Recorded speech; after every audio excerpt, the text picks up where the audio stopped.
ninyo ang showbiz issue, issue rin po ng buhay ninyo, kay artista man po kayo o taong bayan, importante po ang say ninyo. Tama ka, mama. Ayan. Kung ikaw si Marian, o kung ikaw Marian ang tatanungin, ha? Considering, ayan, lahat ng narinig natin sa ating mga kabakas dito sa Totobayan, ay, ano ang pinaka tumatak sa yung mga nababasa ngayon ng mga reaction? Ito ang taong seloso for sure.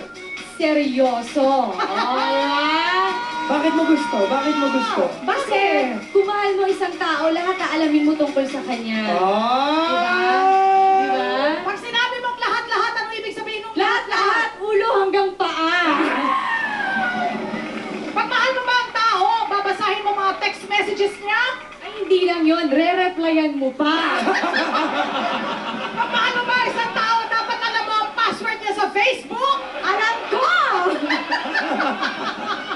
So, ibig sabihin talaga, seryoso ka sa Seryoso, tao. tsaka kasi dun mo malalaman na talagang lahat inaalam niya, concerned siya, at lahat ng mga bagay tungkol sa buhay niya, kahit maliliit na bagay, aalamin niya talaga. Hindi naman to the point na masyado ka ng chismoso, hindi naman, siguro nasa lugar. Slight lang, nasa lugar. Mama, kung ganyan na makaganda kasi ang girlfriend mo, ibibigay mo ang lahat. Diba?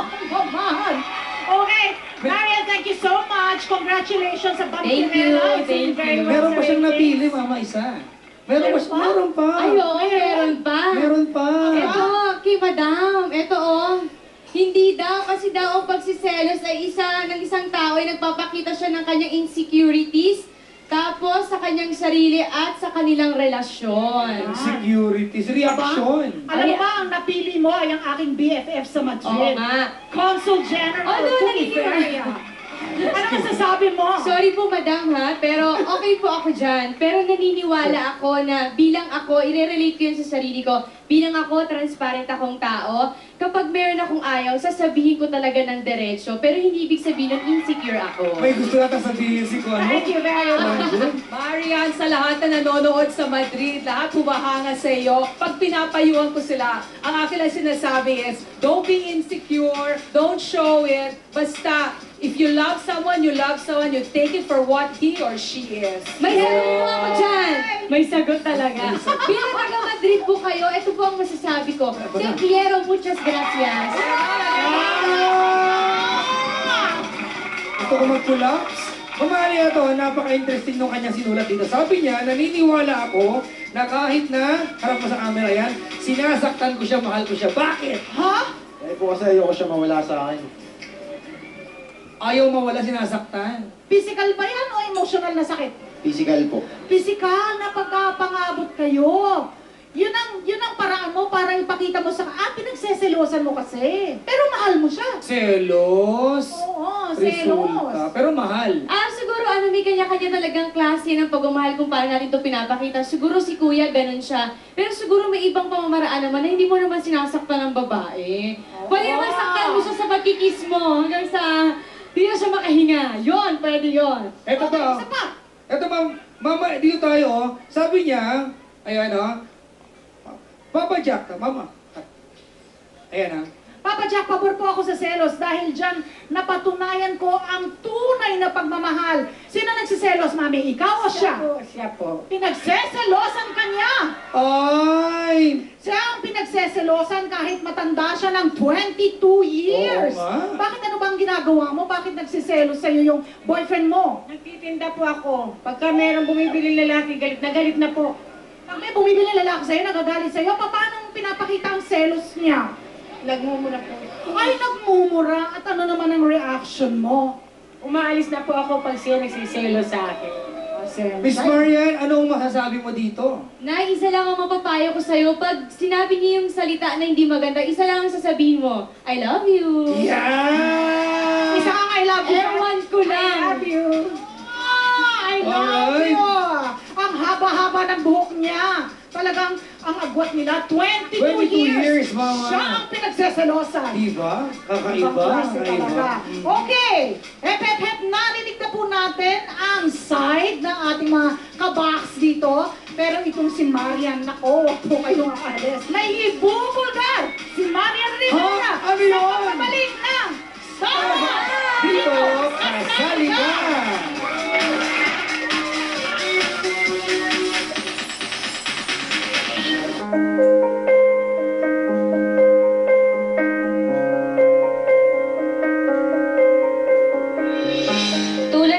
bata, iba-iba ang pangarap kong maging noon.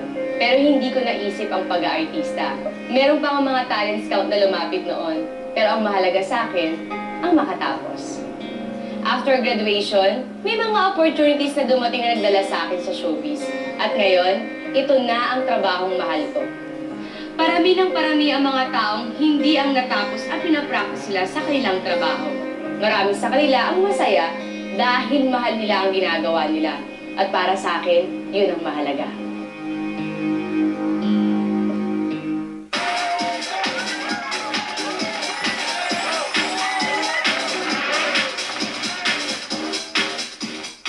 Naku, ito na po yung ibubulgar sa atin ni Miss Marian Rivera. Kanina daw, habang naghihintay siya, meron na siyang nakahuntahan na isang ginang dito.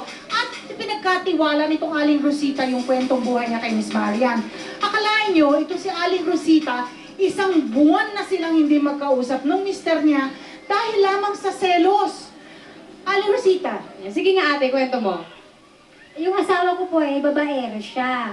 paano ba nahuli? Kasi sa cellphone po umpisa, Oh, yung babae niya po nanghihingi po lagi ng loan. Totoo po yan. Nabasa ko sa... Nangihingi na load yung lalaki? Yung babae. Baka naman nag-i-load kayo. Hindi Hindi sir. naman. Nanghihingi po talaga ano yung mga kanya ng nabasa loan. mo? Example. Ang tawag po sa kanya pa. Papapatayin kita pa. Ano yung reply ng asawa mo sa kanya? Nag-reply po sa akin, sabi niya, kaibigan lang daw po. Kaibigan lang. Nung tinanong mo, kaibigan lang daw. Maliban to, meron ka ba nabasang mga mas sweet pa doon? Meron pa po. Ano yun? Sabi niya, mahal daw niya po yung babae. Mahal niya yung babae. Opo, mas mahal daw niya po sa akin. Kaysa sa'yo. Ano, Bilang Marian? nabasa mo yan na nag-text yung asawa mo dun sa tinext niya ng mahal na mahal, anong naramdaman mo nun? Kinabahan ka ba o feeling mo, fling lang naman yun dahil ikaw talagang inuuwian, ikaw yung mahal. So ano po sa palagay nyo? Siyempre nasaktan po ako. Nasaktan. Ano sa tingin mo yung gusto mong ipaalam sa kanya? Yung nararamdaman ng puso mo sa ngayong punto na to? Gusto ko pagpalam sa kanya na sana po magbago na siya. Huwag na siya mambababae. Eh, paano kung nandito yung lalaki mismo? Oo nga, paano kung nandito si Kuya Benjamin? Halika nga, tawagin natin. Benjamin! Kuya Benjamin, Mekian Isaguli. Ayan. Yay! Kuya Benjamin, halika. Huwag ka muna sa asawa mo. Totoo ba yung mga sinabi ka na kinuwento sa amin ni ate? Opo, ma'am, totoo po yun. Totoo lahat yon na meron kang ka-text na mga sweet nothings. Totoo po yun. At totoo sinabi mo na mahal mo yung ka-text mo. O ito ngayon si Kuya Benjamin, ate. Anong gusto mong sabihin sa kanya? Sabi ko lang po sa kanya, sana magbago ka na. Alang-alang sa mga anak natin. Ilan po ba ang anak nyo, ate? Marami ma'am, 7. Hindi naman siguro kayo magkakapitong anak kung hindi kayo nagmamahalan, tama? Opo. So sa puntong ito, ano ba ang masasabi mo kay ate? Nandito ako para humingi ng sorry, pasensya sa mga ginawa kong kasalanan. Alang-alang lang sa mga bata. O ate, pagbibigyan mo ba? Palaging may pangalawang pagkakataon, hindi ba? Sa ngayon ma'am, hindi ko siya mapagbibigyan kasi po, nasaktan po ako ng sobra-sobra ma'am. Sobrang Ano ang kailangan gawin ni Benjamin para mapatawad mo siya? Sa ngayon ma'am, yes! Tawad ma'am. Iiwanan ko lahat yung mga babae sa buhay ko. Gusto ko bumalik ang dati natin pinagsamahan. Saka gusto ko masaya ang pamilya natin. Kawawa yung mga bata. Hindi ba yun sapat na nangangako siya na iiwanan na niya lahat? Ang mga naging babae niya sa buhay niya, ikaw ang mahal niya at ang 7 ninyong, hindi ba pwedeng alang-alang sa mga bata, ate? Dahil kasi siya ma'am eh. Mahal mo siya! Oh, bakit ayaw mo pang patawarin? Siyempre ma'am, nasaktan ako ma'am eh. Nasaktan siya. Ano ang handa kang gawin, Benjamin? Nasaktan mo siya. Pasensya na kung nasaktan kita. Sana mapatawad mo ako. O sige na! Alang sa mga bata. Hug na! Walang mahal ko sa buhay ko.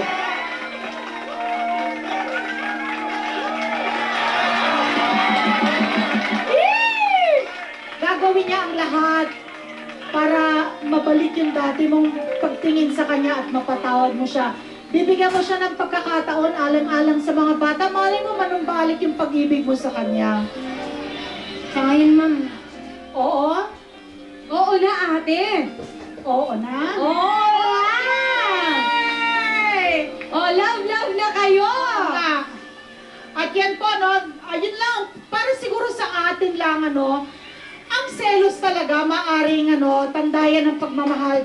Pero huwag naman sosobra, kasi para sa mga babae din naman, para sa akin to ha, ang realidad ng panahon ngayon, marami talagang babae na wala talagang pakialam na yung mister mo may asawa. Tama! Sino bang manok? Sinong manok ang aayaw sa patuka? Kaya para sa akin, yung mga misis, wag yan parang saranggola na hahayaan mo umalagwa yung mister mo. Medyo babantay-bantayan mo yung asawa mo. Yeah! Selos na nasa lugar! Selos na nasa lugar! Alam, maraming salamat. Magkasama na silang uuwi Yay! ngayon. Thank you Ayan. very much. Maraming Maraming salamat. Hindi, salamat. hindi ako babayag. Gusto ko mag-kiss kayo para sa akin. Ay, nako, O, si para kay Maria. Marian daw. Nakasama? Yeah, thank you. Thank you very much. Tuwan-tuwa ako, mama. Oy, parang natuwa naman ako masyado doon. Maraming salamat at pagkatapos naman ng munting drama natin na yan. Ngayon, it's time to announce kung sino yung nanalo sa ating tutuban. Star of the Box. Yung Alright. pinaka-nagbigay ng pinakatapat, totoo, at Tumatatak. tumatak. Na opinion ngayong araw na to. Ikaw na bahala mag-announce. Kayo, Marian. Sige ako dun sa babae, Ikaw. Papa Jack, ha? Siyempre, walang iba kundi si Ayen! At ang kanyang boyfriend na si Cyril. Cyril. Ayan. Congratulations, Cyril and Congratulations. Ayan. Kayo ay tatanggap ng very special Ayun. gift items from Starbucks. Marian, once again, thank you very much. Thank you po. For sharing this special pilot episode with us. Siyempre, napakataas pa rin ang ratings ng Ma'am Pirela. Invite us. thank At you. saka pa nung Amaya, no? Go ahead. Ayan, thank you po sa lahat ng nood ng Vampirella. Siyempre, every Saturday, Vampirella. Tapos Show Me the Money every Sunday. At abangan niyo po ang Amaya, malapit na. Siyempre, huwag niyo kalimutan manood ng Starbucks. Yes! Yay! Starbucks, araw-araw po tayong magkakasama. Lunes hanggang Biyernes, 10 in the morning.